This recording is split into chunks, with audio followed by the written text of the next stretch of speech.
നമസ്കാരം പ്രിയപ്പെട്ട പ്രേക്ഷകരെ, 9 മണി വാർത്തയിലേക്ക് സ്വാഗതം. ഹോർമുസിൽ അമേരിക്കയുടെ ഉപരോധം തുടരുകയാണ്. ഏതാണ്ട് 5000-ഓളം നാവികരെ അണിനിരത്തി പടക്കപ്പലുകളുടെ അകമ്പടിയോടെ ഒപ്പം യുദ്ധവിമാനങ്ങളെയും നിരത്തി അമേരിക്ക കപ്പലുകൾ തടഞ്ഞുകൊണ്ടിരിക്കുന്നു. ഏതാണ്ട് 14ഓളം കപ്പലുകൾ ഇതിനകം തിരികെ പോയി ഹോർമുസ് കടക്കാനാവാതെ ഇറാനിലേക്കും തിരിച്ചുമുള്ള കപ്പലുകൾ എന്നാണിപ്പോൾ പുറത്തുവരുന്ന ഏറ്റവും പുതിയ വിവരം. അതേ നാണയത്തിൽ ഇതിന് മറുപടി നൽകുമെന്നാണ് ഇറാന്റെ മുന്നറിയിപ്പ് ഇപ്പോൾ വന്നിരിക്കുന്നത്. അതിനിടയിൽ ചർച്ചകളുടെ ചില സൂചനകളും വരുന്നുണ്ട്. ഇസ്ലാമാബാദിൽ വെച്ച് 2ാം ഘട്ട ചർച്ച നടത്തുമെന്ന് വൈറ്റ് ഹൗസ് അറിയിക്കുന്ന പശ്ചാത്തലമുണ്ട്. പക്ഷേ അത് എപ്പോൾ, എന്ന്, എങ്ങനെ, എന്ത് ധാരണയുടെ അടിസ്ഥാനത്തിൽ എന്നുള്ള കാര്യത്തിൽ വ്യക്തതയില്ല. അപ്പോഴും സംഘർഷം അല്ലെങ്കിൽ ആക്രമണം ഉണ്ടാകുന്നില്ല എങ്കിൽ പോലും ഹോർമുസ് ഉപരോധത്തിൽ ലോകരാജ്യങ്ങൾ വലയുകയാണ് എന്ന കാര്യത്തിൽ സംശയമില്ല. ഇതടക്കം നിരവധി വാർത്തകളുണ്ട് തലക്കെട്ടുകൾ. ഹോർമുസിൽ ഉപരോധം കടുപ്പിച്ച് US. ഉപരോധം വകവെക്കാതിരുന്നാൽ സൈന്യത്തെ ഉപയോഗിക്കേണ്ടി വരുമെന്ന് മുന്നറിയിപ്പ്. കപ്പലുകളെ തടയുകയും പിടിച്ചെടുക്കുകയും ചെയ്യുമെന്നും വെല്ലുവിളി. സഹകരിച്ചില്ലെങ്കിൽ സൈന്യത്തെ ഉപയോഗിക്കും. 5000-ഓളം നാവികരെ നിയോഗിച്ചിട്ടുണ്ടെന്നും സെൻട്രൽ കമാൻഡ്. ഉപരോധത്തിന് അതേ നാണയത്തിൽ മറുപടിയെന്ന ഇറാൻ. ഹോർമുസിലെ ഉപരോധം വെടിനിർത്തൽ ലംഘനമാണെന്നും ഇറാൻ വിദേശകാര്യ മന്ത്രാലയ വക്താവ്. ഇറാന്റെ കൂറ്റൻ എണ്ണക്കപ്പൽ ഹോർമുസ് കടന്നതായി റിപ്പോർട്ട്.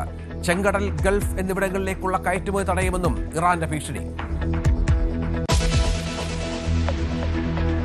അമേരിക്ക ഇറാൻ അടുത്ത ഘട്ട ചർച്ച സ്ഥിരീകരിച്ച് വൈറ്റ് ഹൗസ്. ഇസ്ലാമാബാദിൽ ചർച്ച എന്ന റിപ്പോർട്ട്. ശുഭപ്രതീക്ഷയുണ്ടെന്നും വൈറ്റ് ഹൗസ്. പാക് സൈനിക മേധാവി അടങ്ങുന്ന പ്രതിനിധി സംഘം ഇറാനിൽ. ഗൾഫ് മേഖലയിൽ മഞ്ഞുരുക്കം. UAE വൈസ് പ്രസിഡന്റുമായി ഇറാൻ പാർലമെന്റ് സ്പീക്കർ സംസാരിച്ചു. ആക്രമണങ്ങൾക്ക് ശേഷം ഇരു രാജ്യങ്ങളും തമ്മിൽ നടന്ന ആദ്യ ഉന്നതതല ചർച്ച. UAEയിൽ സ്കൂളുകൾ പൂർണ്ണമായും സാധാരണ നിലയിലേക്ക്.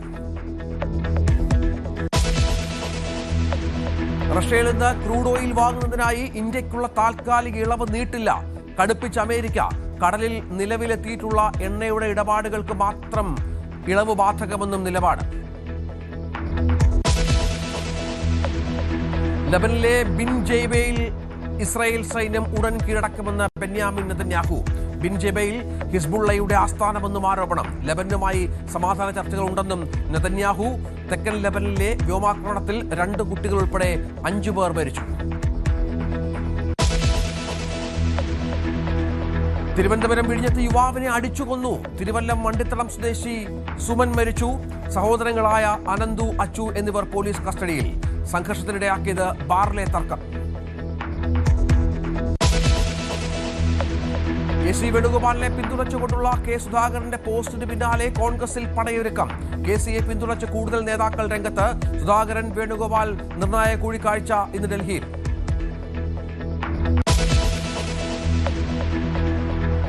വനിതാ സംവരണ ഭേദഗതി ബിൽ ഇന്ന് ലോക്സഭയിൽ. സംവരണത്തിനായി മണ്ഡല പുനർനിർണയത്തിന് നീക്കം. ബില്ലിനെ ശക്തമായി എതിർക്കാൻ പ്രതിപക്ഷം. തമിഴ്നാട്ടിൽ ഇന്ന് DMK-യുടെ കരിങ്കൊടി പ്രതിഷേധം.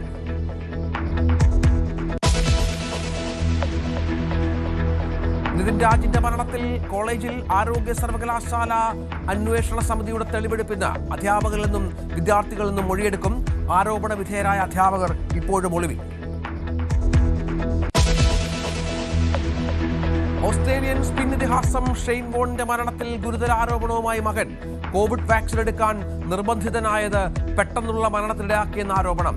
വോണിന് വാക്സിൻ എടുക്കാൻ താല്പര്യമുണ്ടായിരുന്നില്ലെന്നും മകൻ. വിനോദ് കാംബ്ലിയുടെ ആരോഗ്യനില ആശങ്കയിൽ. മസ്തിഷ്കത്തിൽ രക്തം കട്ടപിടിച്ചതായി സുഹൃത്തിന്റെ വെളിപ്പെടുത്തൽ. 7 നിമിഷവും പക്ഷാഘാതം സംഭവിക്കാൻ സാധ്യത. കാംബ്ലിയുടെ ഓർമ്മശക്തിയെയും ബാധിച്ചുവെന്ന് സുഹൃത്ത്.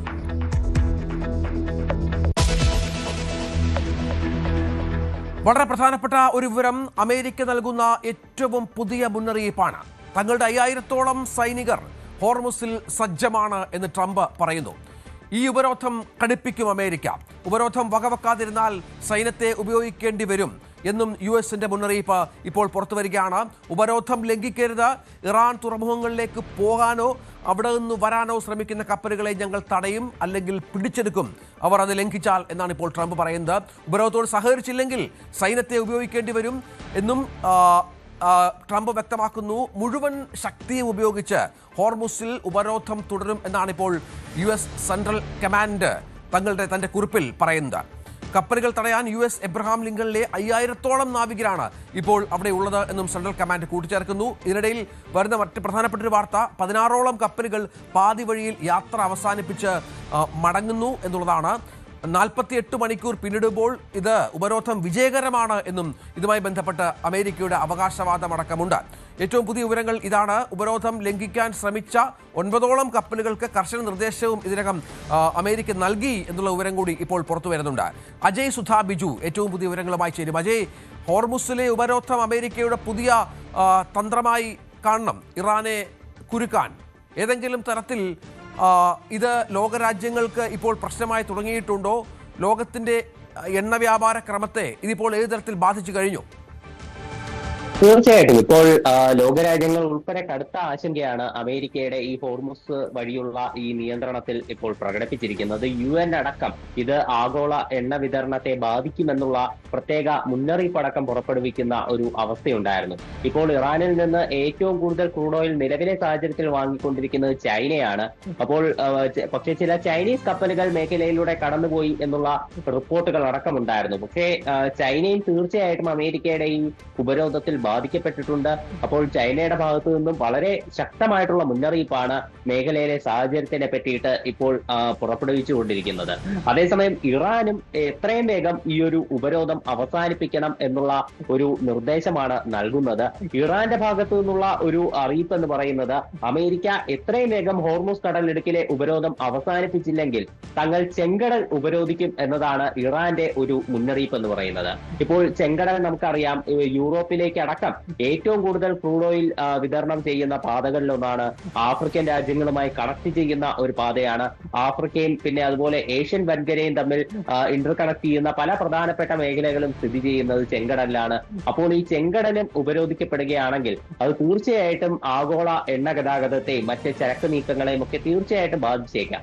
അപ്പോൾ ഈ കടലിലെ സാഹചര്യത്തിനെ മുൻനിർത്തിക്കൊണ്ടുള്ള പലതരം പിടിവലികൾ മേഖലയിൽ ഇപ്പോഴും തുടരുന്നത് നമുക്ക് കാണാൻ കഴിയും. ഇപ്പോൾ പാകിസ്ഥാനിൽ കഴിഞ്ഞ തവണ നടന്ന സമാധാന ചർച്ചകൾ, ആ ചർച്ചകളിൽ പ്രധാനമായിട്ടും ഒരു തടസ്സമായിട്ടുണ്ടായിരുന്നത് 3 ഘടകങ്ങളാണ്.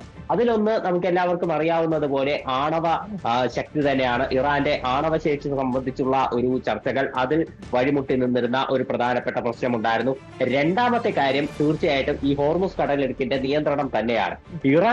അമേരിക്ക ഇറാനോട് മുന്നോട്ട് വെച്ചത് ഉപാധികളൊന്നുമില്ലാതെ ഹോർമുസ് കടലിടുക്ക് തുറക്കണമെന്നതാണ്. പക്ഷേ ഇറാൻ തീർച്ചയായിട്ടും പറഞ്ഞത് ഈ ഹോർമുസ് കടലിടുക്കിൽ ഇറാന്റെ നിയന്ത്രണം ഉണ്ടാകും. അതായത് IRGC തങ്ങളുടെ പ്രത്യേക ഒരു മാർഗനിർദ്ദേശങ്ങളോടെ ഈ ഹോർമുസ് കടലിടുക്ക് നിയന്ത്രിക്കും.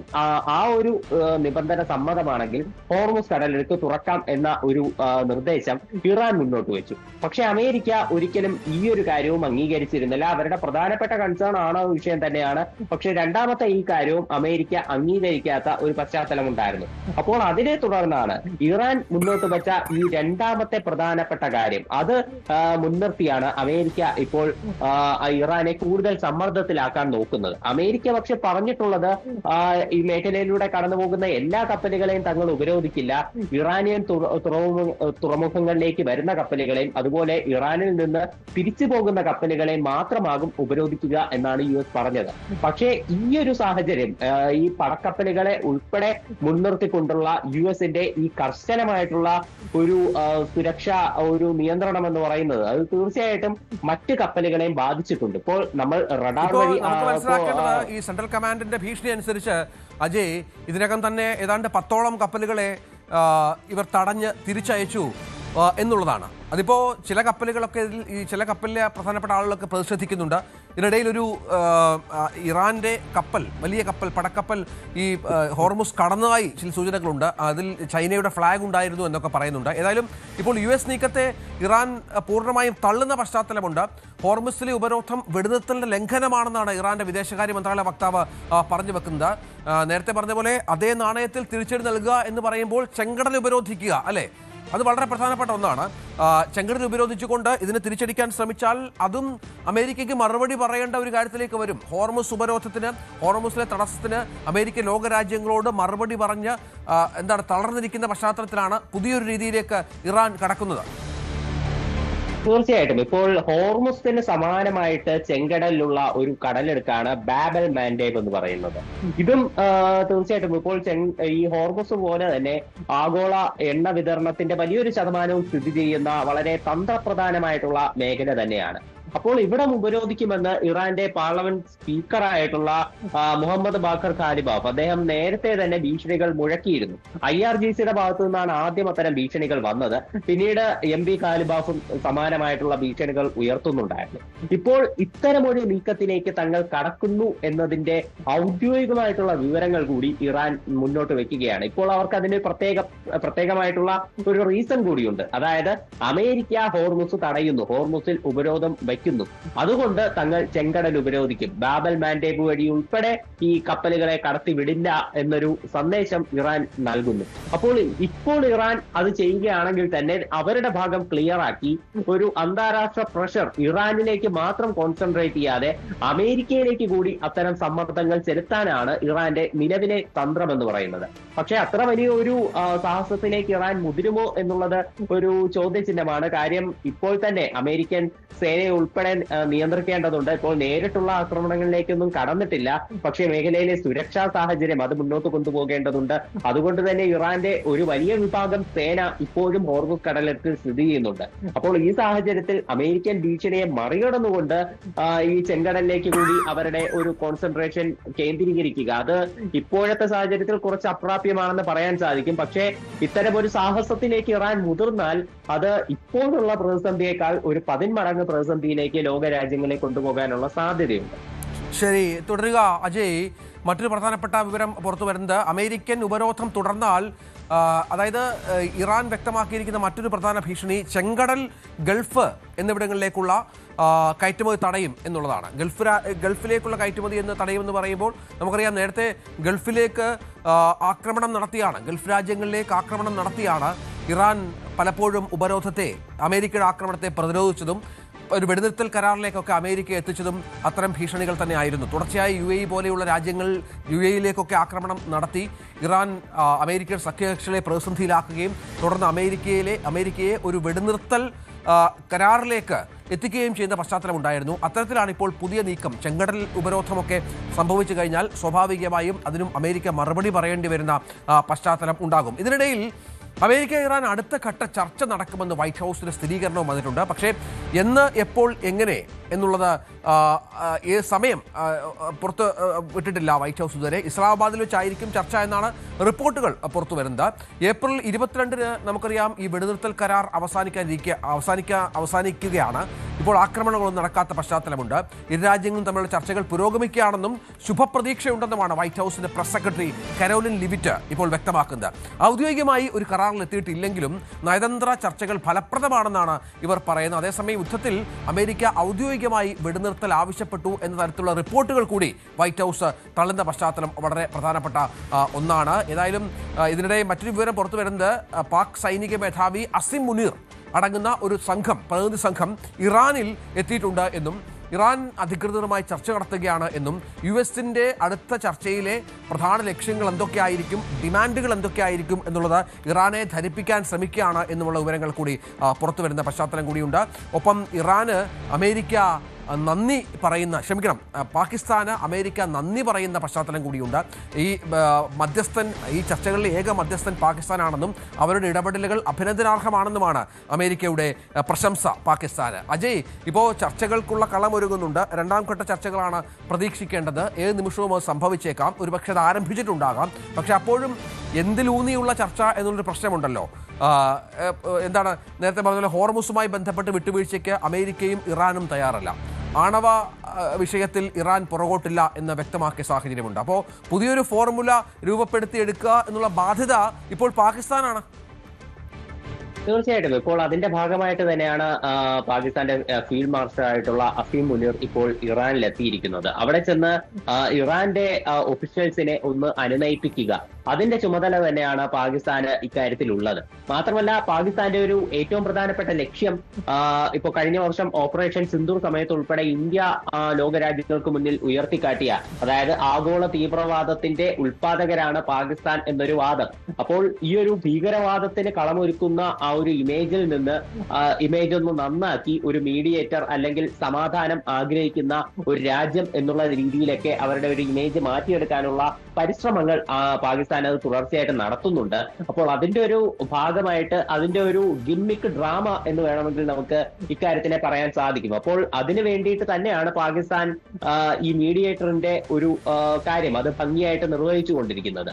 ഇനി ചർച്ചകളിലേക്ക് വരികയാണെങ്കിൽ നമ്മൾ നേരത്തെ പറഞ്ഞതുപോലെ 3 കാര്യങ്ങളിലൂന്നിയാണ് കഴിഞ്ഞ തവണത്തെ ചർച്ച പരാജയപ്പെട്ടത്. അതിൽ ആണവ വിഷയം എന്നുള്ള കാര്യം നോക്കുകയാണെങ്കിൽ അമേരിക്ക ഇറാനോട് ആവശ്യപ്പെട്ടത് അടുത്ത 20 വർഷത്തിലേക്ക് ഇറാനിൽ ആണവായുധം നിർമ്മിക്കരുത്, അതിനെ സംബന്ധിച്ച് യുറേനിയം സമ്പുഷ്ടീകരണം ഉൾപ്പെടെ പരിമിതിപ്പെടുത്തണം എന്നുള്ള ആവശ്യമാണ് അമേരിക്ക മുന്നോട്ട് വെച്ചത്. എന്നാൽ ഇറാൻ പറഞ്ഞത് ഈ 20 വർഷമൊന്നും പറ്റില്ല, വേണമെങ്കിൽ 5 വർഷത്തേക്ക് വരുന്ന 5 വർഷത്തേക്ക് ആണവായുധം ഉൽപ്പാദിപ്പിക്കാതിരിക്കാം, അതിനുള്ള ഒരു ധാരണ ഞങ്ങൾ വേണമെങ്കിൽ സെറ്റ് ചെയ്യാം എന്നുള്ള ഒരു നിർദ്ദേശമാണ് ഇറാൻ മുന്നോട്ട് വെച്ചത്. പക്ഷെ അമേരിക്ക ആ 5 വർഷം എന്നുള്ള സമയപരിധി അംഗീകരിച്ചില്ല. 20 വർഷം എന്നുള്ളതിൽ തന്നെ അമേരിക്ക ഉറച്ചു നിൽക്കുകയായിരുന്നു. പിന്നെ നേരത്തെ പറഞ്ഞതുപോലെ ഹോർമുസിന്റെ നിയന്ത്രണം, ആ ഹോർമുസിന്റെ നിയന്ത്രണവും ഇറാൻ വിട്ടുകൊടുക്കില്ല എന്നുള്ളത് തീർത്തും പറഞ്ഞിട്ടുണ്ട്. ഹോർമുസ് തുറക്കാം, പക്ഷേ നിയന്ത്രണം ഇറാന് മാത്രമായിരിക്കുമെന്ന് പറഞ്ഞിട്ടുണ്ട്.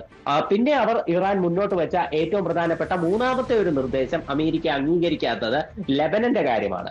ഇപ്പോൾ ഇറാനിൽ വെടിനിർത്തൽ കൊണ്ടുവന്നതുപോലെ ലെബനനിലും വെടിനിർത്തൽ കൊണ്ടുവരണം, ഇസ്രായേൽ ലെബനന് നേരെ നടത്തിക്കൊണ്ടിരിക്കുന്ന ആക്രമണങ്ങൾ അവസാനിപ്പിക്കണം എന്നൊരു നിർദ്ദേശം കൂടി ഇറാൻ മുന്നോട്ട് വെച്ചിരുന്നു. എന്നാൽ അമേരിക്ക പറയുന്നത് അമേരിക്കയുടെ വെടിനിർത്തൽ പരിധിയിൽ അല്ലെങ്കിൽ അമേരിക്കയുടെ കൺസേണിൽ ലെബനൻ വരുന്നില്ല, അതുകൊണ്ട് ഇക്കാര്യവും അംഗീകരിക്കാൻ സാധിക്കില്ല എന്നാണ് അമേരിക്ക പറഞ്ഞത്. അപ്പോൾ ഈ 3 ഫാക്ടേഴ്സ് ഇപ്പോഴും നിലനിൽക്കുന്നുണ്ട്. ഇതിൽ ഇറാൻ ഒരു വിട്ടുവീഴ്ച നടത്തിയിട്ടില്ല.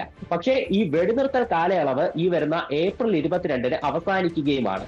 അപ്പോൾ അതിനിടയിൽ ഒരു ധാരണയുണ്ടാക്കി അവസാനിപ്പിക്കുകയാണ്. ഒരു ധാരണയിൽ എത്തേണ്ടതുണ്ട്, അല്ലെങ്കിൽ വീണ്ടും അമേരിക്കൻ ആക്രമണങ്ങൾ പ്രതീക്ഷിക്കാം, തിരിച്ച് ഗൾഫ് മേഖലയിലേക്കുള്ള ഇറാന്റെ ആക്രമണങ്ങളും പ്രതീക്ഷിക്കണം. ഇതിനിടയിൽ ഒരു ശുഭസൂചകമായ വാർത്ത ഗൾഫ് മേഖലയിൽ നിന്ന് വരുന്നത് ഗൾഫിൽ ചില മഞ്ഞുരുക്കത്തിന്റെ സൂചനകൾ വരുന്നുണ്ട് എന്നുള്ളതാണ്. UAE വൈസ് പ്രസിഡന്റുമായി ഇറാൻ പാർലമെന്റ് സ്പീക്കർ സംസാരിച്ചു. നമുക്കറിയാം ഇറാന്റെ രാഷ്ട്രീയത്തിൽ വളരെ പ്രധാനപ്പെട്ട ഇടപെടൽ നടത്തുന്ന ഒരാൾ കൂടിയാണ് MB ഗലിബാഫ് എന്ന അവിടുത്തെ സ്പീക്കർ. ഗലിബാഫും ഒപ്പം ഷെയ്ഖ് മസൂർ ബിൻ സായിദ് ഇറാന്റെ UAEയുടെ വൈസ് പ്രസിഡന്റ് കൂടിയാണ്. അദ്ദേഹവുമായി സംസാരിച്ചു എന്നുള്ള വിവരങ്ങൾ ഈ ഘട്ടത്തിൽ പുറത്തു വരുന്നുണ്ട്. സംഘർഷങ്ങൾ അവസാനിപ്പിക്കുന്നതിനെക്കുറിച്ചാണ് ഇത്തരം സംസാരങ്ങളെന്നാണ് മനസ്സിലാക്കേണ്ടത്. UAE നിരന്തരം നേരിട്ട ആക്രമണങ്ങൾക്ക് ശേഷം ഇരു രാജ്യങ്ങളും തമ്മിൽ നടന്ന ആദ്യ ഉന്നതതല ചർച്ച കൂടിയാണ് ഇത്. ഇതിൽ പരമപ്രധാനമായി ഉള്ളത്, അജയ്, നമുക്കിതിൻ്റെ ഒരു പശ്ചാത്തലത്തിലേക്ക് കൂടി നമ്മുടെ കണ്ണൊന്ന് പായിക്കണം. കാരണം മറ്റൊന്നുമല്ല, കഴിഞ്ഞ കുറേ ദിവസങ്ങളായി ഈ വെടിനിർത്തൽ കരാർ നിലവിൽ വന്നതിന് ശേഷം ഇറാന്റെ ആക്രമണങ്ങൾ തുലോം കുറഞ്ഞിട്ടുണ്ട്. ഗൾഫ് മേഖലകളിലേക്ക്, UAE അടക്കമുള്ള സ്ഥലങ്ങളിലേക്ക് കുറഞ്ഞിട്ടുണ്ട്. അതൊരു വളരെ പ്രധാനപ്പെട്ട കാര്യമാണ്. ഏറ്റവും പ്രധാനപ്പെട്ട കാര്യമെന്ന് പറയുന്നത്, അതിൽ മറ്റൊരു പ്രധാനപ്പെട്ട കാര്യം എന്ന് പറഞ്ഞാൽ UAEയിലൊക്കെ സ്കൂളുകളൊക്കെ തുടർച്ചയായി ഉള്ള ക്ലാസ്സുകളിലേക്ക് പോകുന്നു, സാധാരണയിലേക്ക് വരുന്നു എന്നുള്ളതാണ്. അപ്പോൾ അത്തരമൊരു സാഹചര്യം നിലനിൽക്കുമ്പോൾ ഇത്തരമൊരു ചർച്ചയ്ക്ക് കൂടി കളമൊരുങ്ങുക എന്നുള്ളത് വളരെ പ്രധാനപ്പെട്ട ഒന്നാണ്. ഇനിയും തങ്ങളെ ആക്രമിക്കാതിരിക്കുക എന്നുള്ള ഡിമാൻഡാണ് UAE ഈ ചർച്ചയിൽ ഉന്നയിച്ചത്. തീർച്ചയായിട്ടും. അപ്പോൾ ഈ ഒരു കൂടിക്കാഴ്ച അടക്കം ഇപ്പോൾ ഈ സമാധാനത്തിന് ഈ മഞ്ഞുരുക്കം ഉണ്ടാകുന്നു എന്നുള്ളതിന്റെ സൂചനയായിട്ട് നമുക്ക് എടുത്ത് പറയാൻ കഴിയും. കാരണം കഴിഞ്ഞ ആക്രമണങ്ങളിൽ ഈ പശ്ചിമേഷ്യയിൽ സംഘർഷം ഏറ്റവും കൂടുതൽ നിലനിന്നിരുന്ന ഘട്ടത്തിൽ ഏറ്റവും കൂടുതൽ ആക്രമിക്കപ്പെട്ട രാജ്യങ്ങളിലൊന്നായിരുന്നു UAE എന്ന് പറയുന്നത്. ഇപ്പോ ബഹ്റൈനിലടക്കം തുടർച്ചയായിട്ടുള്ള ആക്രമണങ്ങൾ ഉണ്ടായിരുന്നു. പല നഗരങ്ങളിലും ശക്തമായിട്ടുള്ള ആക്രമണങ്ങൾ നിലനിന്നിരുന്നു. ഇപ്പോൾ മിസൈൽ, അതുപോലെ തന്നെ ഡ്രോൺ അവശിഷ്ടങ്ങൾ തകർന്നു വീണ് പല കെട്ടിടങ്ങൾക്ക് നാശനഷ്ടങ്ങൾ സംഭവിച്ചു. പല ആളുകളും കൊല്ലപ്പെടുന്ന അവസ്ഥയുണ്ടായി. പ്രധാനമായിട്ടും വിദേശികളാണ് കൊല്ലപ്പെട്ടത്. UAEയിലെ തദ്ദേശീയർ അങ്ങനെ അധികം ബാധിക്കപ്പെട്ടിരുന്നില്ല.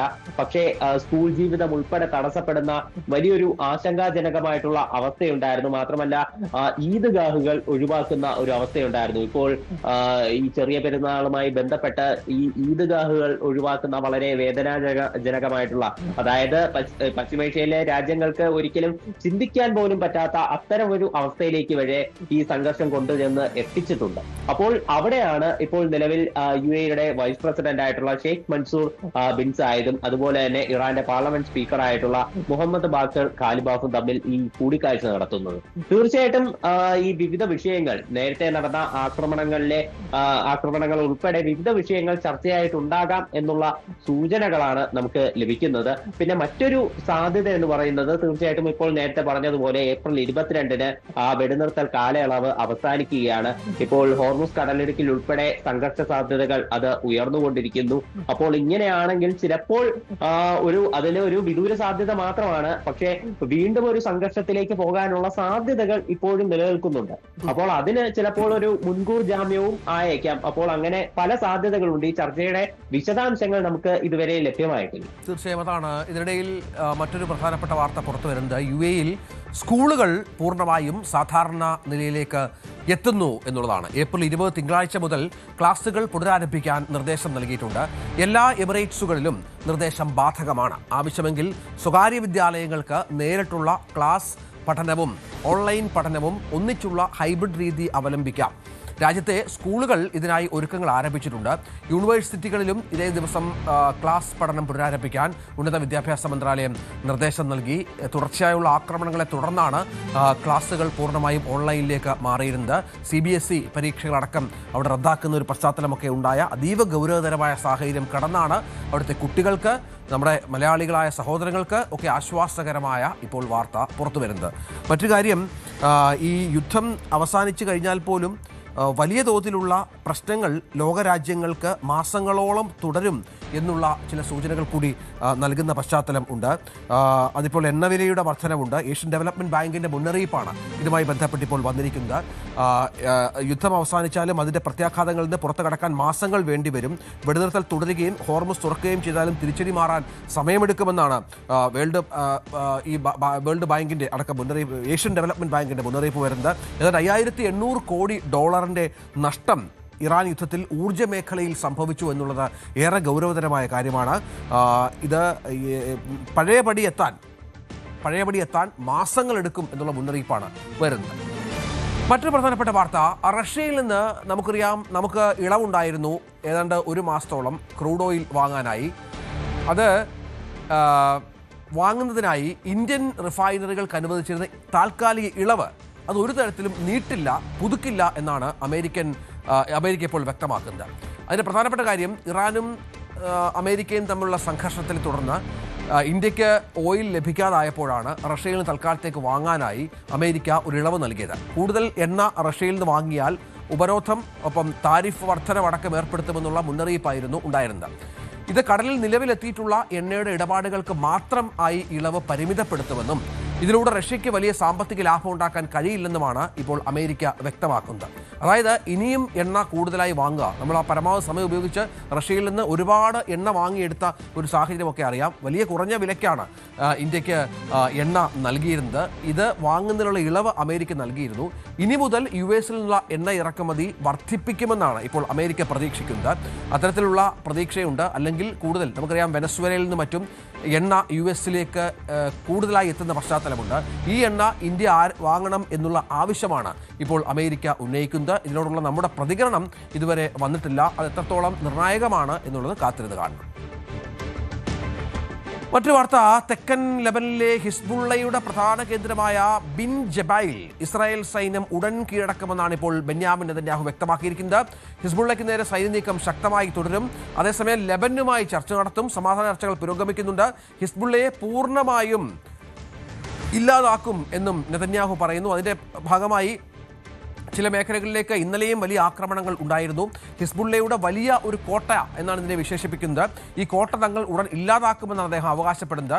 കഴിഞ്ഞ 40 വർഷത്തിനിടയിൽ ആദ്യമായാണ് ലെബനുമായി ഒരു ചർച്ച നടത്തുന്നത് എന്നും നെതന്യാഹു വ്യക്തമാക്കുന്ന പശ്ചാത്തലം ഏറെ പ്രധാനപ്പെട്ട ഒന്നാണ്. ഇതിനിടയിൽ നടത്തിയ ആക്രമണത്തിൽ 5 പേർ, 2 കുട്ടികൾ ഉൾപ്പെടെ 5 പേർ കൊല്ലപ്പെട്ടു എന്നുള്ള വാർത്തകൾ പുറത്തു വരുന്നുണ്ട്. അജയ്, ഇപ്പോൾ ഹിസ്ബുള്ള എന്നുള്ളത് ഇസ്രായേലിൻ്റെ ശത്രുവാണ്. പക്ഷേ ലെബനൻ എന്ന രാജ്യത്തിനോട് ശത്രുതയില്ല, അതാണ് വ്യക്തമാക്കുന്നത്. ലെബനനോട് ചർച്ച നടത്തുന്നു. പക്ഷേ ഹിസ്ബുള്ള, അവിടുത്തെ പ്രധാന തീവ്രവാദ സംഘടന എന്നവർ വിശേഷിപ്പിക്കുന്ന ഹിസ്ബുള്ളയെ തീർക്കും. ഇത് രണ്ടും കൂടി എങ്ങനെ മുന്നോട്ട് പോകും, എങ്ങനെ കൊണ്ടുപോകും എന്നുള്ളതാണ് ഒരു പ്രധാന വിഷയം, അല്ലേ? തീർച്ചയായിട്ടും ഇപ്പോൾ ഇറാനുമായിട്ട് US നടത്താനിരിക്കുന്ന സമാധാന ചർച്ചകളിൽ ഉൾപ്പെടെ വലിയൊരു പ്രതിസന്ധിയായിട്ടുള്ളത് ഈ ലെബനൻ വിഷയം തന്നെയാണ്.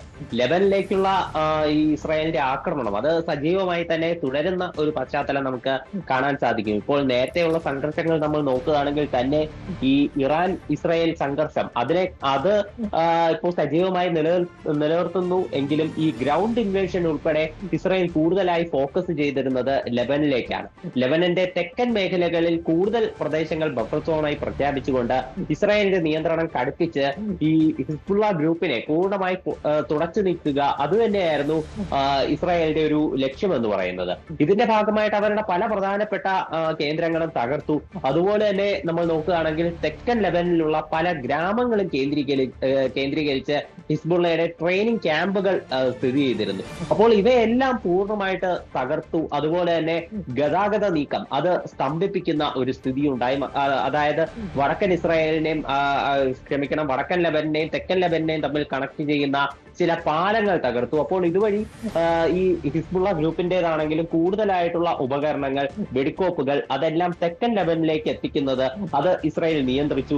ഇപ്പോൾ ഈ ഹിസ്ബുള്ള ഗ്രൂപ്പിനെ പൂർണ്ണമായിട്ടും തുടച്ചു നീക്കുക ഈ ഒരു ലക്ഷ്യത്തിലൂടെ തന്നെയാണ് ഇപ്പോൾ ഇസ്രായേൽ പ്രവർത്തിക്കുന്നത് എന്ന് നമുക്ക് കാണാൻ സാധിക്കും. അപ്പോൾ ഇതിന്റെ ഭാഗമായിട്ട് ഇപ്പോ ലെബനന്റെ ഔദ്യോഗിക സർക്കാരുമായി നിലവിൽ ചർച്ചകൾ നടക്കുന്നുവെങ്കിലും ഈ ഹിസ്ബുള്ള ഗ്രൂപ്പിന് നേരെയുള്ള ആക്രമണങ്ങൾ അവർ തുടർന്നുകൊണ്ടിരിക്കുകയാണ്. പക്ഷേ ഈ ഹിസ്ബുള്ള ഗ്രൂപ്പിന് നേരെ ആക്രമണങ്ങൾ നടത്തുന്നത് അവിടെയുള്ള സാധാരണക്കാരായിട്ടുള്ള ജനങ്ങളെയും വളരെയധികം ബാധിക്കുന്നുണ്ട്.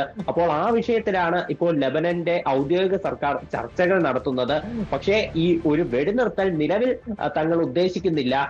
പക്ഷേ ചർച്ചകൾ പുരോഗമിക്കണം എന്നുള്ള ഒരു നിലപാടാണ് ഇപ്പോൾ ഇസ്രായേലിന്റെ ഭാഗത്തു നിന്നുള്ളത്. അപ്പോൾ ആ ഒരു വിഷയം തന്നെ മേഖലയിൽ കൂടുതൽ സംഘർഷ സാധ്യത ഉണ്ടാക്കുന്നുമുണ്ട്. ഇനി അടുത്ത് ഇറാനും US തമ്മിലൊരു ചർച്ചകൾ നടന്നാലും ലെബനന്റെ വിഷയം ഇറാൻ വലിയൊരു കൺസേൺ ആയിട്ട് ഉന്നയിക്കാൻ സാധ്യതയുണ്ട്. കാരണം ഇറാന്റെ 10 നിർദ്ദേശങ്ങളുടെ ഒരു പ്രധാനപ്പെട്ട നിർദ്ദേശമാണ് ഇറാന്റെ സഖ്യകക്ഷികളെയും ആക്രമിക്കരുത് എന്നുള്ളത്.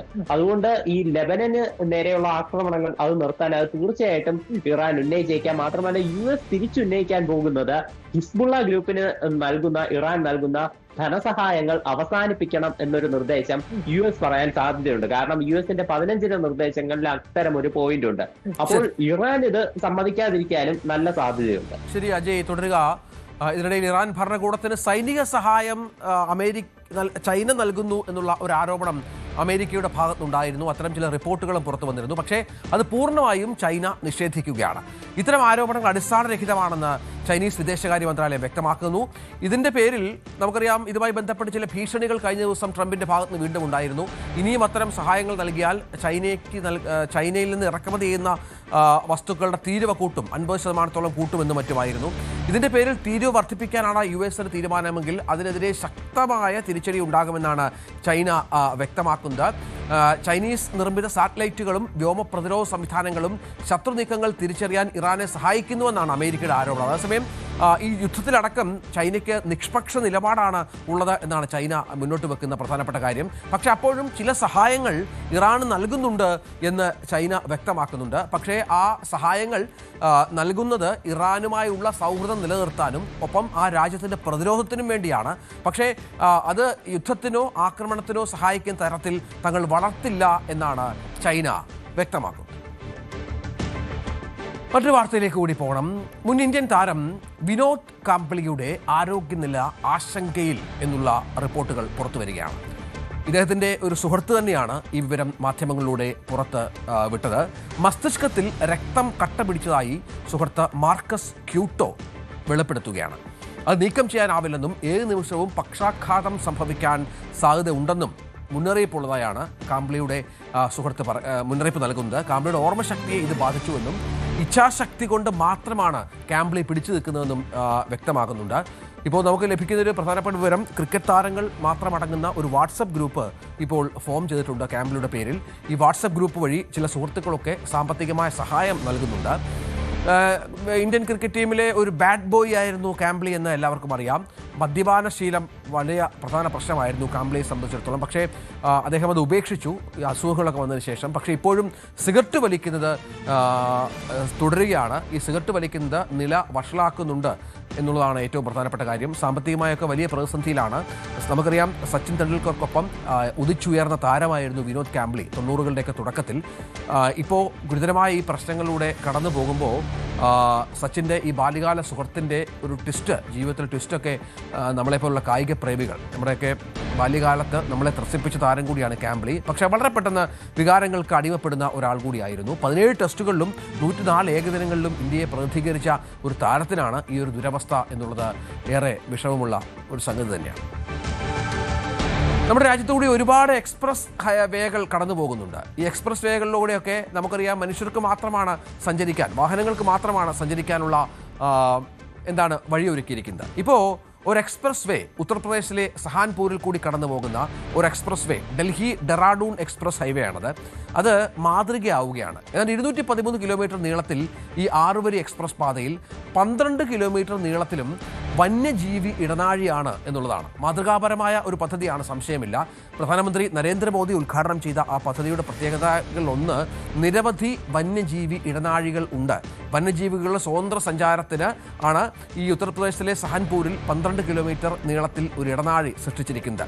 ഏഷ്യയിൽ തന്നെ ഏറ്റവും വലിയ ഒരു വന്യജീവി ഇടനാഴിയായി ഇതിനെ വിശേഷിപ്പിക്കുന്നുണ്ട്. ഇതുകൂടാതെ മറ്റ് 8 വന്യജീവി പാതകളും ആനകളുടെ സഞ്ചാരത്തിന് 200 മീറ്റർ വീതിയിൽ 2 അടിപ്പാതകളും നിർമ്മിച്ചാണ് ഈ എക്സ്പ്രസ് വേ. കാരണം ഇതൊക്കെ വനപ്രദേശത്തു കൂടിയാണ് ഈ എക്സ്പ്രസ് വേ കടന്നു പോകുന്നത്. നമുക്കറിയാം, ആനകൾ സഞ്ചരിക്കുന്ന, വന്യമൃഗങ്ങൾ സഞ്ചരിക്കുന്ന നിരവധി സ്ഥലങ്ങളുണ്ട് ഈ ഡൽഹി ഡെറാഡൂൺ അതിവേഗ പാതയിൽ. നമ്മുടെ സൗകര്യങ്ങൾ നമ്മൾ മെച്ചപ്പെടുത്തുന്നതിനൊപ്പം അത് ദീർഘദൃഷ്ടിയുള്ള ഒരു ഭരണാധികാരിക്ക്, വിഷനുള്ള ഒരു ഭരണാധികാരിക്ക് മാത്രം സാധിക്കുന്ന ഒരു കാര്യമാണ്.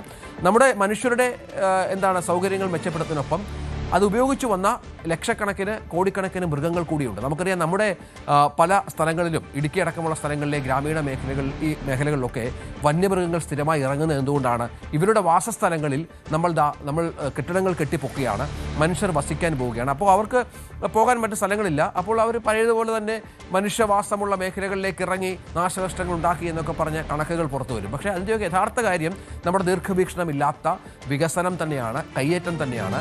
അതിന് ഉള്ള മറുപടി കൂടിയായി എക്സ്പ്രസ് ഹൈവേ നമുക്ക് കാണണം. അത് ഏറ്റവും മാതൃകാപരമായ ഒരു പദ്ധതിയായി മാറിയിട്ടുമുണ്ട്.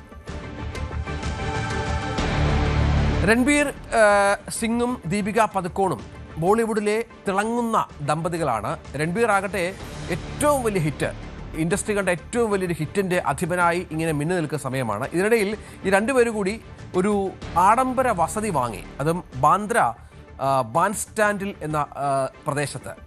അവിടെ 119 കോടി രൂപയുടെ ആഡംബര വസതിയാണ് രണ്ടുപേരും കൂടി വാങ്ങിയിരിക്കുന്നത്. ഈ അത്യാഡംബര വസതിയിലേക്ക് ഇവർ ഉടൻ താമസം മാറ്റാൻ ഒരുങ്ങുകയാണ് എന്നുള്ള വിവരങ്ങൾ കൂടി പുറത്തു വരുന്നുണ്ട്.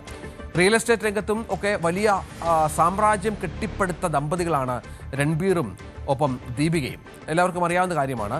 അവരാണ് കടൽക്കാഴ്ചകൾക്കൊപ്പം മുംബൈ നഗരത്തിൻ്റെ ഹൃദയഭാഗത്ത് നക്ഷത്ര പൊലിമയിൽ ഒരു പുതിയ വീട്, ഒരു പുതിയ ഒരു ആഡംബര വസതി സ്വന്തമാക്കിയിരിക്കുന്നത്. ഇവരുടെ അയൽക്കാരായുള്ളവർ ഏകദേശം 11,266 ചതുരശ്ര അടിയിലാണ് ഈ വീട് ഒരുക്കിയിരിക്കുന്നത് എന്നാണ് ലഭിക്കുന്ന വിവരം. ഇവരുടെ അയൽക്കാരായിട്ടുള്ളവർ ചില്ലറ ആളുകളല്ല എന്നതുകൂടി ഇതിനോട് ചേർത്ത് വെക്കണം. ഷാരൂഖ് ഖാനും ഒപ്പം സൽമാൻ ഖാനും ഒക്കെയാണ് ഇവരുടെ അയൽവാസികൾ. ഷാരൂഖ് ഖാൻ്റെ മന്നത്ത് എന്ന വീട് പ്രശസ്തമാണ്. ഒപ്പം സൽമാൻ ഖാൻ്റെ ഗാലക്സി അപ്പാർട്ട്മെൻറ്റ്സും തൊട്ടടുത്താണ്. അതായത് അയൽവാസികളായ ആളുകളും ഏറ്റവും പ്രധാനപ്പെട്ട സിനിമ ഇൻഡസ്ട്രി ആളുകളാണ്. അങ്ങനെ വലിയൊരു വസതിയിലേക്ക് ഇവർ താമസം മാറാനായി ഒരുങ്ങുന്നു എന്ന വാർത്തയും പുറത്തു വരുന്നു. ഓസ്ട്രേലിയയുടെ സ്പിൻ ഇതിഹാസം ഷെയ്ൻ വോണിൻ്റെ അകാലത്തിലുള്ള മരണം വലിയ ഞെട്ടൽ ക്രിക്കറ്റ് പ്രേമികളിൽ സൃഷ്ടിച്ചിരുന്നു. അത് പലതരത്തിലുള്ള വ്യാഖ്യാനങ്ങൾ വന്നു. ഈ ഷോണിനൊപ്പം ഉണ്ടായിരുന്ന ആളുകളെയൊക്കെ ചോദ്യം ചെയ്ത പശ്ചാത്തലമുണ്ടായി. പക്ഷേ അത് മരണം അങ്ങനെ തന്നെ സംഭവിച്ചതാണ്, സ്വാഭാവിക മരണമാണ് എന്ന നിഗമനത്തിലേക്കാണെന്ന് ഓസ്ട്രേലിയൻ പോലീസും മറ്റും എത്തിയത്. പക്ഷേ ഇപ്പോൾ ഷെയ്ൻ വോണിൻ്റെ മകൻ ഞെട്ടിപ്പിക്കുന്ന ഒരു വെളിപ്പെടുത്തലുമായി രംഗത്ത് വന്നിരിക്കുകയാണ്. മരണം നടന്ന് 4 വർഷം കഴിഞ്ഞാണ് ഈ ഗുരുതര ആരോപണം എന്നത് ശ്രദ്ധിക്കണം. മകൻ ജാക്സനാണ് രംഗത്ത് വന്നിരിക്കുന്നത്. പിതാവ് കോവിഡ് വാക്സിൻ എടുക്കാൻ നിർബന്ധിതനായതാണ് പെട്ടെന്നുള്ള ഈ മരണത്തിനിടയാക്കിയത് എന്നാണ് ജാക്സന്റെ ആരോപണം. ഒരു അഭിമുഖത്തിൽ സംസാരിക്കുമ്പോഴാണ് ജാക്സൺ ഇത്തരം കാര്യങ്ങൾ പറഞ്ഞത്. നമുക്കറിയാം, 2022 തായ്ലൻഡിൽ വെച്ച് ഹൃദയാഘാതത്തെ തുടർന്നാണ് 52-ാം വയസ്സിൽ മോഡിൻ്റെ അകാല മരണം സംഭവിച്ചത്. അദ്ദേഹത്തോടൊപ്പം 3-4 സ്ത്രീകളൊക്കെ ഉണ്ടായിരുന്നു എന്നുള്ള വാർത്തകളൊക്കെ അന്ന് വലിയ തോതിൽ പ്രചരിക്കപ്പെട്ട ഒന്നാണ്. പക്ഷേ തൻ്റെ പിതാവിന് കോവിഡ് വന്നിരുന്നു. അതിനെ തുടർന്ന് വാക്സിൻ എടുക്കാൻ ഷെയ്ൻ വോൺ സന്നദ്ധനായിരുന്നില്ല. പക്ഷേ സർക്കാർ അടക്കം നിർബന്ധിച്ച് വാക്സിൻ എടുപ്പിക്കുന്ന ഒരു പശ്ചാത്തലം അന്ന് സൃഷ്ടിക്കപ്പെട്ടു. ഈ വാക്സിൻ എടുത്തതിനെ തുടർന്നാണ് മരണം സംഭവിച്ചത്. നിരവധി അസുഖങ്ങൾ ഉണ്ടായിരുന്നു. അതിനൊപ്പം ഈ വാക്സിൻ കൂടി വന്നതോടുകൂടി മരണം പെട്ടെന്നാവുകയായിരുന്നു എന്നാണ് ഇപ്പോൾ ജാക്സൺ എന്ന അദ്ദേഹത്തിൻ്റെ പുത്രൻ പറഞ്ഞു വെക്കുന്നത്. ഇത് ഓസ്ട്രേലിയയിൽ വലിയ ഞെട്ടലുളവാക്കിയ ഒരു സംഗതിയായി മാറിയിട്ടുണ്ട്. ഒപ്പം ഷോണിനെ സ്നേഹിക്കുന്ന നിരവധി ക്രിക്കറ്റ് പ്രേമികൾക്കിടയിലും ഈ വാർത്ത വലിയ ഞെട്ടൽ ഉണ്ടാക്കിയിരുന്നു. നമുക്ക് ഇടവേളയ്ക്ക് ശേഷം തിരിച്ചു വരാം.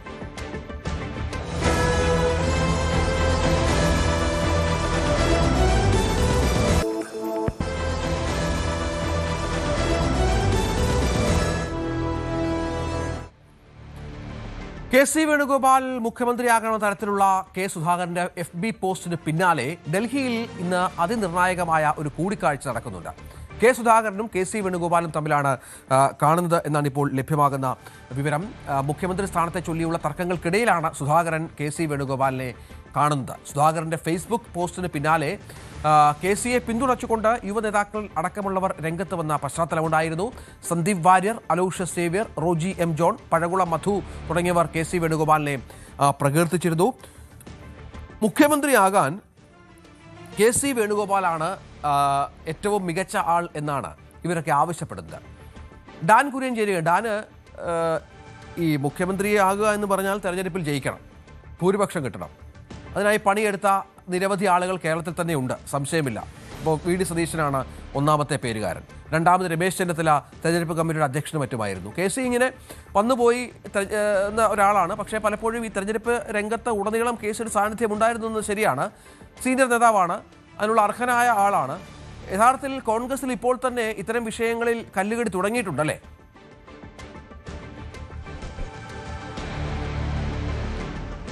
അതായത് ഇത് ആഭ്യന്തരമായി പാർട്ടിക്കുള്ളിൽ മാത്രം ഒതുങ്ങി നിന്നിരുന്ന ചർച്ചകളാണ് പുറത്തേക്ക് വലിയ തരത്തിൽ അഭ്യൂഹങ്ങൾ പരത്തുന്ന തരത്തിലേക്ക് മാറിയിരിക്കുന്നത്. അതായത് കെ. സുധാകരൻ ഇന്നലെ രാത്രിയോടെ ഇട്ടിരിക്കുന്ന ഈ ഫേസ്ബുക്ക് പോസ്റ്റിന് പിന്നിൽ ചില രാഷ്ട്രീയ ലക്ഷ്യങ്ങൾ കൂടി ഉണ്ട് എന്ന് തന്നെയാണ് പുറത്തുവരുന്ന സൂചനകൾ.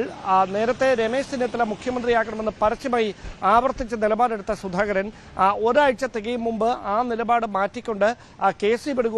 വേണുഗോപാലിനെ ചേർത്ത് നിർത്തിക്കൊണ്ടുള്ള, അദ്ദേഹത്തെ വാനോളം പുകഴ്ത്തിക്കൊണ്ടുള്ള ഒരു ഫേസ്ബുക്ക് പോസ്റ്റ് ഇടുമ്പോൾ അതിന് പിന്നിൽ കെ.സിയിലേക്ക് സുധാകരനെ എത്തിക്കുന്നതിൽ ചില സമ്മർദ്ദ നീക്കങ്ങൾ ഉണ്ടായിട്ടുണ്ട് എന്ന് തന്നെയാണ് വിവരം. അങ്ങനെയെങ്കിൽ കെ. സുധാകരന്റെ മുമ്പിൽ എന്തോ വലിയ ഓഫർ വന്നിരിക്കുന്നു എന്നാണ് ഒരു വിഭാഗം നേതാക്കൾ പറയുന്നത്. അതായത് പാർട്ടിയുടെ ഒരു തീരുമാനങ്ങൾ എടുക്കുന്ന അല്ലെങ്കിൽ ദേശീയ തലത്തിലടക്കം കോൺഗ്രസ് പാർട്ടിയിലെ തീരുമാനങ്ങൾ എടുക്കുന്നതിൽ നിർണായകമായ ഒരു പദവിയിലിരിക്കുന്നയാളാണ് കെ.സി. വേണുഗോപാൽ. ആ വേണുഗോപാൽ വിചാരിക്കാതെ സുധാകരൻ ഇനി സംസ്ഥാന രാഷ്ട്രീയത്തിലോ അല്ലെങ്കിൽ ദേശീയ തലത്തിലോ സജീവമായി മുഖ്യധാരയിലേക്ക് വരാൻ കഴിയില്ല. ആ സാഹചര്യത്തിൽ സുധാകരനെ കൂടി ചേർത്ത് നിർത്തിക്കൊണ്ട് തനിക്കുള്ള ഒരു കളമൊരുക്കലാണ് കെ.സി. പക്ഷം നടത്തിക്കൊണ്ടിരിക്കുന്നത് എന്നാണ് പൊതുവെയുള്ളൊരു അടക്കം പറച്ചിൽ. എന്തായാലും സംസ്ഥാനത്ത് മാറുന്ന ഗ്രൂപ്പ് സമവാക്യങ്ങൾ ഒരു നേർക്കാഴ്ച കൂടിയായി മാറുകയാണ് ഇപ്പോൾ ഫേസ്ബുക്ക് പോസ്റ്റുകളുടെ രൂപത്തിൽ പുറത്തു വന്നുകൊണ്ടിരിക്കുന്ന കെ.സി. പക്ഷത്തെ അനുകൂലിച്ചുകൊണ്ട് പരസ്യ നിലപാടുമായി രംഗത്തെത്തുന്ന യുവ നേതാക്കളുടെ അടക്കം പോസ്റ്റിലെ പല വാചകങ്ങളും അത് കൃത്യമായി വി.ഡി. സതീശനുള്ള ഒരു മുന്നറിയിപ്പ് കൂടിയായി മാറുന്നു. പ്രത്യേകിച്ച് പഴകുളം മധുവിൻ്റെയൊക്കെ പോസ്റ്റിൽ കെ.സി. വേണുഗോപാലിനെ ബോധപൂർവം ഉയർത്തിക്കാണിക്കാനുള്ള നീക്കം ചില കോണുകളിൽ നിന്നുണ്ടാക്കുന്നു. അത് ചിലരുടെ ഭാഗത്തുനിന്ന് ഇൻവെർട്ടഡ് കോമയിലാണ് ഇട്ടിരിക്കുന്നത്. അത് കൃത്യമായൊരു സൂചന തന്നെയാണ്. അതായത് ഒരു സംഘടിതമായ നീക്കമുണ്ടാകുന്നു. തെരഞ്ഞെടുപ്പിന്റെ ഫലം വരുന്നതിന് മുമ്പ് തന്നെ കെ.സി. വേണുഗോപാലിനെ സംസ്ഥാന രാഷ്ട്രീയത്തിലേക്ക് സജീവമാക്കി UDF അധികാരത്തിലെത്തിയാൽ മുഖ്യമന്ത്രി പദത്തിലേക്ക് അദ്ദേഹത്തെ എത്തിക്കാൻ ആ വിഭാഗം വലിയ സജീവമായ ചരടുവലികൾ നടത്തുന്നു എന്നതിന്റെ ഉദാഹരണമായി തന്നെ എടുത്ത് പറയേണ്ടി വരും കെ. സുധാകരന്റെ ഈ ഫേസ്ബുക്ക് പോസ്റ്റിനെ. അതിന് പിന്നാലെയാണ് ഇന്ന് ഡൽഹിയിൽ വെച്ച് നിർണായകമായ ഒരു കൂടിക്കാഴ്ച നടത്തുക. കെ. സുധാകരൻ ഇന്നലെ വൈകിട്ട് തന്നെ ഡൽഹിയിൽ എത്തിയിട്ടുണ്ടെന്നാണ് നമുക്ക് ലഭിക്കുന്ന വിവരം. അങ്ങനെയെങ്കിൽ കെ.സി. വേണുഗോപാലുമായി ഒരുപക്ഷെ പാർലമെന്റിലെ അദ്ദേഹത്തിന്റെ ഓഫീസിൽ വെച്ചോ അതല്ല എങ്കിൽ പുറത്തു വെച്ചോ ആയിരിക്കും ഈ ചർച്ച നടക്കുക. എന്തായാലും ഇന്ന് കെ.സി. വേണുഗോപാലും കെ. സുധാകരനും തമ്മിൽ ഡൽഹിയിൽ നടത്തുന്ന കൂടിക്കാഴ്ചയ്ക്ക് വലിയ ഒരു രാഷ്ട്രീയ പ്രാധാന്യമുണ്ട്. കാരണം കെ.സി. വേണുഗോപാൽ സംസ്ഥാന രാഷ്ട്രീയത്തിലേക്ക് സജീവമാക്കാൻ നടത്തുന്ന നീക്കങ്ങൾ സ്ഥാനാർത്ഥിക്ക് കെ സുധാകരനെ പോലെ ഒരു മുതിർന്ന നേതാവിന്റെ കൂടി പിന്തുണ ലഭിച്ചാൽ KC പക്ഷത്തെ സംബന്ധിച്ചത് വലിയൊരു ആവേശമായി മാറും. അതുകൊണ്ട് തന്നെയാണ് സുധാകരനെ ഏത് വിധേനയും ഒപ്പം ചേർത്ത് നിർത്താനുള്ള ഒരു നീക്കം KC വേണുഗോപാലിന്റെ ഭാഗത്തുനിന്നുണ്ടാകുന്നത്. പക്ഷേ രമേശ് ചെന്നിത്തല മൗനം തുടരുന്നു ഈ വലിയ നീക്കങ്ങൾക്കിടയിലും എന്നത് ചേർത്ത് വായിക്കേണ്ടതുണ്ട്. കാരണം സൈബറിടങ്ങളിലെങ്കിലും VD പക്ഷവും KC പക്ഷവും നേർക്കുനേർ ഏറ്റുമുട്ടുന്നുണ്ട്. കെ സുധാകരന്റെ ഫേസ്ബുക്ക് പോസ്റ്റിന് താഴെ VD അനുകൂലികൾ വലിയ തരത്തിൽ VD സതീശനാണ് സ്വാഭാവിക നീതി എന്ന തരത്തിലുള്ള പ്രതികരണങ്ങൾ നടത്തി ഒടുവിൽ ആ കമന്റ് ബോക്സ് പൂട്ടുന്ന സാഹചര്യമൊക്കെ ഉണ്ടായിരുന്നു. പക്ഷേ ഈ വലിയ വിവാദങ്ങൾ ഒരു വശത്ത് ഇങ്ങനെ കൊടുമ്പിരി കൊള്ളുമ്പോഴും ഈ ഒരു വിഷയത്തിൽ രമേശ് ചെന്നിത്തല മൗനം തുടരുന്നത് മറ്റെന്തോ ലക്ഷ്യം വെച്ചുകൊണ്ടാണ് എന്നുള്ള സൂചനകൾ കൂടിയാണ് ഇപ്പോൾ പുറത്തുവരുന്നത്. മോഹൻ വർഗീസ് ടെലിഫോൺ ലൈനിലുണ്ട്, രാഷ്ട്രീയ നിരീക്ഷകൻ. ശ്രീ മോഹൻ വർഗീസ്, ഇപ്പോൾ തെരഞ്ഞെടുപ്പ് ഫലം വരാൻ മെയ് 4 വരെ കാത്തിരിക്കണം. UDF ഭൂരിപക്ഷം കിട്ടുമെന്ന് കുറഞ്ഞപക്ഷം കുറേയേറെ ആളുകൾ ചിന്തിക്കുന്നുണ്ട്. അത്തരം ചില വ്യാഖ്യാനങ്ങളുമൊക്കെ ഉണ്ട്. CPM-ന്റെ ഇപ്പോഴത്തെ തെരഞ്ഞെടുപ്പ് വിലയിരുത്തലൊക്കെ കേട്ട് കഴിഞ്ഞാൽ അവർക്കും സംശയമുണ്ട് തിരിച്ചു വരുമോ എന്നുള്ളത്. പക്ഷേ ഈ മുഖ്യമന്ത്രി സ്ഥാനത്ത് ചൊല്ലിയുള്ള തമ്മിലടി ആരംഭിക്കുന്നു, അത് നേതാക്കളിലേക്ക് പടരുന്നു എന്ന് പറയുമ്പോൾ സുഗമമായി ഒന്നും സംഭവിക്കില്ല എന്ന സൂചന എല്ലാ UDF കാലത്തും ഉണ്ടാകുന്നതാണ്. അത് തന്നെ ആവർത്തിക്കുമെന്നുള്ളതല്ലേ?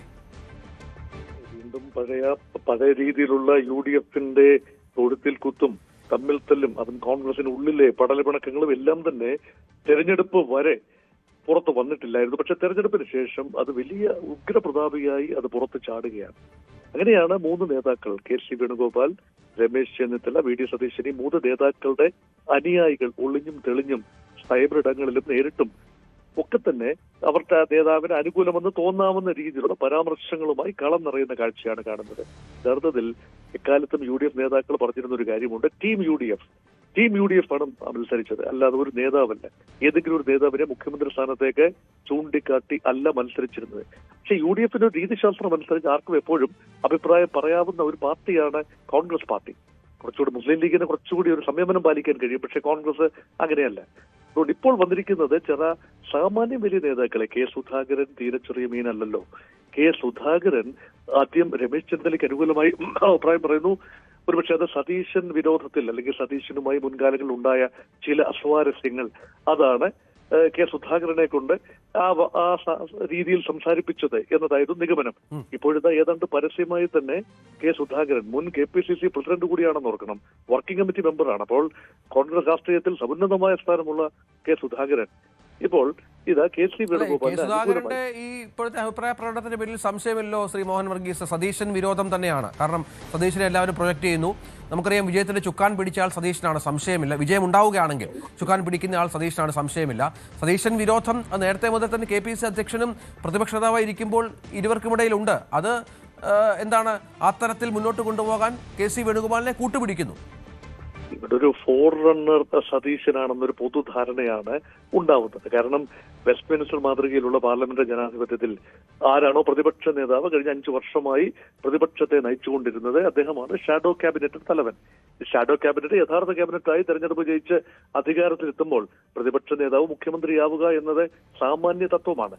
അതിൽ നിന്നും വിഭിന്നമായി ഒന്ന് സംഭവിപ്പിക്കണം എന്ന് ആഗ്രഹിക്കുന്ന ചിലരെങ്കിലും ഉണ്ട്. അതിലൊരാളായിരിക്കാം ഒരുപക്ഷെ കെ സുധാകരൻ. കെ സുധാകരനെ പോലെ സീനിയറായ ഒരു നേതാവ് ഇങ്ങനെയുള്ള അഭിപ്രായ പ്രകടനം പരസ്യമായി നടത്തുമ്പോൾ അത് കണ്ടില്ല എന്ന് അടിക്കാനുമാവില്ല. അതിന്റെ ചുവട് പിടിച്ചുകൊണ്ട് ഒരുപാട് മീഡിയം റേഞ്ച് നേതാക്കൾ, അതിൽ MLA-മാരുണ്ട്, KPCC-യുടെ തലപ്പത്തിരിക്കുന്നവരുണ്ട്, വലിയ നേതാക്കളുണ്ട്. അവരെല്ലാം തന്നെ ഒന്നൊന്നായി ഓരോരോ പേരുകൾ പറഞ്ഞുകൊണ്ട് അവർ യോഗ്യരാണ്, മുഖ്യമന്ത്രി എന്ന പദം മാത്രം പറയുന്നില്ല, അവരുടെയൊക്കെ നേതൃ മികവിനെ കുറിച്ചൊക്കെ വാഴ്ത്തി സംസാരിക്കുമ്പോൾ ആത്യന്തികമായി മുഖ്യമന്ത്രി സ്ഥാനത്തേക്ക് തങ്ങളുടെ പരിഗണന ആര് എന്നതാവും ഒരുപക്ഷെ പറയുന്നത്. പക്ഷെ എന്റെ ഒരു ചിന്ത ലേശം വിഭിന്നമാണ്. KC വേണുഗോപാൽ ഒരു രീതിയിലും അനുയായികളെ കൊണ്ട് ഇങ്ങനെ പറയിപ്പിക്കേണ്ട ഒരു കാര്യവുമില്ല. സ്വാഭാവികമായി രമേശ് ചെന്നിത്തലയും VD സതീശന്റെയും അനുയായികൾ വലിയ പോരാട്ടത്തിൽ ഏർപ്പെടാനുള്ള സാധ്യതയാണ് കാണുന്നത്. അതിൽ ഒരു രീതിയിലും അത് കലക്കിത്തെളിയാനാവാതെ വരുമ്പോൾ ഹൈക്കമാൻഡിനെ ആശ്രയിക്കാനുള്ള ഏകമുഖം KC വേണുഗോപാലിന്റെയാണ്. അതുകൊണ്ട് ഈ ചക്കളത്തി പോരാട്ടത്തിൽ നിന്നും ഈ ഘട്ടത്തിൽ KC അനുകൂലികൾ KCക്ക് വേണ്ടി സംസാരിക്കാതെ, KC നേരിട്ടോ അല്ലാതെയോ സംസാരിക്കാതെ മാറി നിന്നാൽ അതിന്റെ പ്രയോജനം ആത്യന്തികമായി ഒരുപക്ഷെ KC വേണുഗോപാലിന് തന്നെയാവും ലഭിക്കുക. ഇപ്പോൾ കൂടുതൽ സങ്കീർണമാവുകയാണ്. KCയുടെ പേര് കൂടി വരുമ്പോൾ കൂടുതൽ സങ്കീർണമാവുകയാണ് കോൺഗ്രസ് രാഷ്ട്രീയം. നന്ദി ശ്രീ മോഹൻ വർഗീസ് പ്രതികരിച്ചതിന്. ഇടവേളയ്ക്ക് ശേഷം തിരിച്ചു വരാം.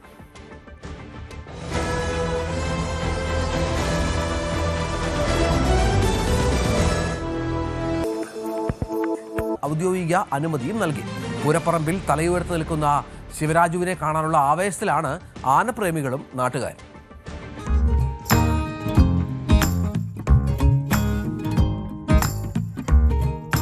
ഏറെ നാളത്തെ കാത്തിരിപ്പിനൊടുവിലാണ് ശിവരാജുവിന് ഈ അവസരം ലഭിച്ചത്. പാറമേൽക്കാവ് ദേവസ്വത്തിന്റെ ക്ഷണക്കത്തിനെ തുടർന്ന് നടപടികൾ തുടങ്ങി. വൈദ്യപരിശോധനയ്ക്ക് പിന്നാലെ വിദഗ്ധ ഡോക്ടർമാരുടെ സംഘം അനുകൂല റിപ്പോർട്ട് സമർപ്പിച്ചു. തുടർന്ന് ദേവസ്വം ഡെപ്യൂട്ടി കമ്മീഷണർ ഔദ്യോഗിക ഉത്തരവിറക്കി. ഇതോടെ ഈ വർഷം പാറമേൽക്കാവിലമ്മയുടെ തിടമ്പേറ്റുന്നത് തൃക്കടവൂർ ശിവരാജു തന്നെയെന്ന് ഉറപ്പായി. ഇനി തൃശ്ശൂരിലേക്ക് യാത്ര തിരിക്കാനുള്ള ഒരുക്കത്തിലാണ്. ഇപ്പോൾ അങ്ങനെ ഒരു അവസരം കിട്ടിയപ്പം കമ്മിറ്റിക്ക് മാത്രമല്ല, നമ്മൾ കരയിലുള്ള 8 കരയിലുള്ള ആൾക്കാർക്ക് ഇതൊരു ആഹ്ലാദത്തിൻ്റെ നിമിഷമാണ്. അത് പല ആൾക്കാരും പോകാനായിട്ട് തയ്യാറെടുത്ത് കാണാനായിട്ട് തയ്യാറെടുത്ത് നിൽക്കുകയാണ്. അപ്പോൾ തൃക്കടവൂരപ്പൻ്റെ സഹായത്താൽ ഇനിയും ശിവരാജുവിന് ഉയരങ്ങളിലേക്ക് പോകട്ടെ എന്നാണ് എനിക്ക് പറയാനുള്ളത്. തിരുവിതാംകൂർ ദേവസ്വം ബോർഡിന്റെ കീഴിലുള്ള ആനകളിൽ തലയെടുപ്പും ലക്ഷണ സൗന്ദര്യവും കൊണ്ട് ശ്രദ്ധേയനാണ് ഗജവീരൻ എന്നറിയപ്പെടുന്ന ശിവരാജു. ചെവിയുടെ പ്രത്യേക ഘടനയും ഭംഗിയുമാണ് ശിവരാജുവിനെ മറ്റാനകളിൽ നിന്ന് വേറിട്ടു നിർത്തുന്നത്. കുട്ടിക്കാലം മുതൽ ശിവരാജുവിനെ അടുത്തറിയുന്ന നാട്ടുകാരും വലിയ ആവേശത്തിലാണ്. ഈ മാസം 26 നടക്കുന്ന തൃശൂർ പൂരത്തിൽ തൃക്കടവൂർ ശിവരാജു പാറമേൽക്കാവിലമ്മയുടെ തിടമ്പേറ്റി നിൽക്കുന്നത് കാണാൻ തൃശൂരിന് തിരിക്കാനുള്ള ഒരുക്കത്തിലാണ് ശിവരാജു ഫാൻസുകാർ കൂടിയായ നാട്ടുകാർ. ഞങ്ങൾക്ക് വളരെയധികം സന്തോഷമാണുള്ളത്. ഞങ്ങൾക്ക് എങ്ങനെ പ്രകടിപ്പിക്കണമെന്ന് തന്നെ അറിയില്ല. ആദ്യമേ ഇതേപോലെ തൃശ്ശൂർ പൂരത്തിന് ഇങ്ങനെ ഒരു അവസരം വരുന്നുണ്ട് എന്ന് ഞങ്ങൾ അറിഞ്ഞപ്പോൾ തന്നെ ഞങ്ങൾക്ക് വളരെയധികം എക്സൈറ്റ്മെൻ്റ് ആണ് ഉണ്ടായിരുന്നത്. പിന്നെ 16 വർഷം മുമ്പാണ് ശിവരാജുവിന് ഇങ്ങനെ ഒരു അവസരം, പാറമേക്കാവിൻ്റെ കൂട്ടാനയായിട്ട് നിൽക്കാനൊരു അവസരം 16 വർഷങ്ങൾക്ക് മുമ്പെയാണ് ലഭിച്ചിരുന്നത്. അതിനുശേഷം ഇപ്പോഴാണ് അവന് തിടമ്പാനയായിട്ട് പാറമേക്കാവിൽ അമ്മയുടെ തിടമ്പേറ്റി വടക്കുന്നാഥന് മുമ്പിൽ വന്ന് നിൽക്കാൻ കഴിയുന്നൊരു ഭാഗ്യം ഇത്തവണ അവന് ലഭിച്ചിരിക്കുന്നു. അതുകൊണ്ട് തന്നെ വളരെ സന്തോഷമാണ് ഞങ്ങൾക്കുള്ളത്. കൊല്ലത്തിന്റെ മണ്ണിൽ വളർന്ന ഈ ഗജവീരനെ പൂരങ്ങളുടെ പൂരത്തിലേക്ക് യാത്രയയക്കുന്ന ചടങ്ങും ഉത്സവമാക്കാനുള്ള ഒരുക്കത്തിലാണിവർ. ഗംഭീരമായ നടയും തലയെടുപ്പും കൊണ്ട് ആരാധകരെ വിസ്മയിപ്പിച്ച ശിവരാജുവിനെ തൃശൂർ പൂരപ്പറമ്പിൽ നായകനായി കാണാൻ കാത്തിരിക്കുകയാണ് ആനപ്രേമികൾ. ന്യൂസ് 18 കൊല്ലം. സംസ്ഥാനം കൊടും ചൂടിലാണ്. പുനലൂരിലും ചൂട് അസഹ്യമാണ്. 39 ഡിഗ്രിയുടെ അടുക്കുകയാണ് ഇവിടെ ചൂട്. പാലക്കാട്ടും വേനൽ ചൂട് കടുക്കുന്നുണ്ട്. ഇന്നലെ രാവിലെ 8 മണിക്ക് തന്നെ കൊല്ലങ്കോട് താപനില 30 ഡിഗ്രി സെൽഷ്യസ് കടന്നു എന്നുള്ള ഗൗരവതരമായ കാര്യം അവിടെ സംഭവിച്ചു. 10:30 താപനില 35 ഡിഗ്രി പിന്നിട്ടിരുന്നു. അതേസമയം ഉച്ചയ്ക്ക് 2 മണിക്ക് 39 ഡിഗ്രിയിലേക്ക് എത്തുന്ന ഒരു സാഹചര്യം സൃഷ്ടിക്കപ്പെട്ടു. 3 മണിയോടെയാണ് ഏറ്റവും ഉയർന്ന താപനില രേഖപ്പെടുത്തിയത്. അത് 39.9 ഡിഗ്രി സെൽഷ്യസ് ആയിരുന്നു. അതായത് 40 ഡിഗ്രിയുടെ അടുത്തു. വൈകുന്നേരം 4:45 ആകുമ്പോഴേക്കും താപനില 39.9 ഡിഗ്രി തന്നെയായി തുടരുന്ന പശ്ചാത്തലവുമുണ്ടായി. അങ്ങനെ ഏറെ പ്രധാനപ്പെട്ട ചൂട് സംസ്ഥാനത്തിൻ്റെ വിവിധ മേഖലകളിൽ അനുഭവപ്പെടുന്നു എന്നുള്ളതാണ് ഏറ്റവും നിർണായകമായ കാര്യം. വരുന്ന ലോക്സഭാ തെരഞ്ഞെടുപ്പിൽ വനിതാ സംവരണം നടപ്പാക്കാനായി മണ്ഡല പുനർനിർണയത്തിനായുള്ള 13ാം ഭരണഘടനാ ഭേദഗതി ബിൽ ഇന്ന് ലോക്സഭയിൽ അവതരിപ്പിക്കുകയാണ്. വനിതാ സംവരണത്തിനായി സീറ്റുകൾ വർദ്ധിപ്പിക്കുന്ന പുതിയ ഫോർമുല സംബന്ധിച്ച് പ്രധാനമന്ത്രി നരേന്ദ്രമോദിയോ ആഭ്യന്തരമന്ത്രി അമിത്ഷായോ ഇന്ന് ഉറപ്പ് നൽകും എന്നാണ് നമുക്ക് ലഭിക്കുന്ന വിവരം. ഇപ്പോൾ പാർലമെന്റിൽ സമ്മേളനം അല്പസമയത്തിനകം ആരംഭിക്കും. നിലവിൽ സംസ്ഥാനങ്ങളിൽ ആകെ മണ്ഡലങ്ങളിൽ 50% വർധന വരുത്തുക എന്ന നിർദ്ദേശമാകും മുന്നോട്ട് വെക്കുക എന്നാണ് സൂചന. 2021 കാനേഷുമാരിയുടെ അടിസ്ഥാനത്തിൽ മണ്ഡല പുനർനിർണയം എന്നാണ് ഇതുവരെ പറഞ്ഞിരുന്നത്. ഏതായാലും ഇത് പ്രതിപക്ഷത്തിൻ്റെ വലിയ എതിർപ്പിന് കാരണമായ പശ്ചാത്തലവും നിർണായകമാണ്. നമുക്ക് 9 മണി വാർത്ത പൂർത്തിയാവുകയാണ്. ഇനി ന്യൂസ് ട്രെൻഡ്സിൽ KP അഭിലാഷ് ചേരും.